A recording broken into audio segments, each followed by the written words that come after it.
Today we are going to talk about yes, no and not given questions. These are taken from the Cambridge reading. This is the passage.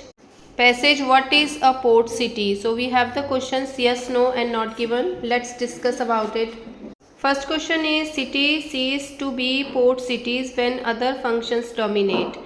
जब और functions dominate कर लेते हैं तो cities क्या हो जाती है, ceases to be port cities, तो वो port city as a port city काम करना बंद कर देते हैं।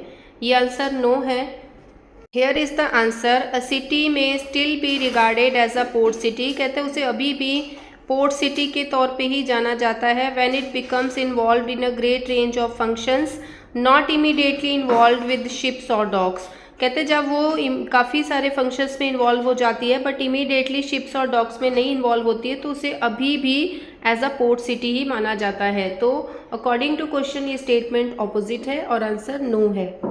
Next question is in the past many port cities did more trade with in their own country than with overseas ports.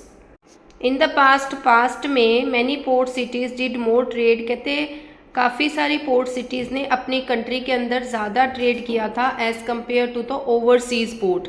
Overseas port के comparison में अपनी पोर्ट सिटीज़ में ज़्यादा ट्रेड किया था। ये स्टेटमेंट यस है। Much domestic port trade has not been recorded. What evidence we have suggests that domestic trade was greater at all periods than external trade. कहते जो लोकल ट्रेड है वो ज़्यादा पॉपुलर रहा है as compare to external trade. External मतलब बाहर का ट्रेड। सो आंसर है yes. Most people in a port city are engaged in international trade and finance. Most people in, कहते पोर्ट सिटी में ज़्यादातर लोग जो हैं वो किस में इन्वॉल्व रहते हैं, इंटरनेशनल ट्रेड एंड फाइनेंस में। ये स्टेटमेंट नो है। Is the answer, most of any cities population is engaged in providing goods and service for the city itself. कहते वो अपनी ही सिटी के लिए गुड्स एंड सर्विस प्रोवाइड करते हैं बट क्वेश्चन कह रहा है इंटरनेशनल लेवल पे इंगेज रहते बट वो लोकल लेवल पे इंगेज है। सो आंसर है opposite. Next question is ports attract many सब डायरीज एंड इंडिपेंडेंट इंडस्ट्रीज़। कहते जो पोर्ट्स है काफ़ी सारी सब डायरीज़ को और इंडिपेंडेंट इंडस्ट्रीज़ को अट्रैक्ट करते हैं। ये आंसर यस है।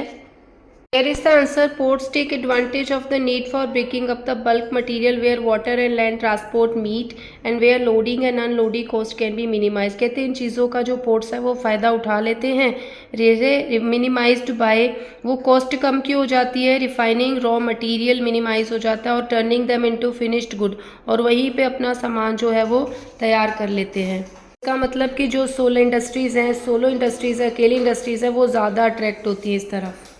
Next question is ports often have river connections. Ports के ज़्यादातर टाइम पे रिवर कनेक्शंस होते हैं। Statement is yes. Cities which begin as ports, जो as a port city start होती है, retain the chief commercial and administrative centre of the city, उसी चीज़ को रिटेन करके रखती है, बनाए रखती है जो उसका मेन कमर्शियल एडमिनिस्ट्रेटिव सेंटर है सिटी का, close to the waterfront, जो उनका कनेक्शन है वो वाटर के साथ होता है। सो ये स्टेटमेंट जो है वो यस है।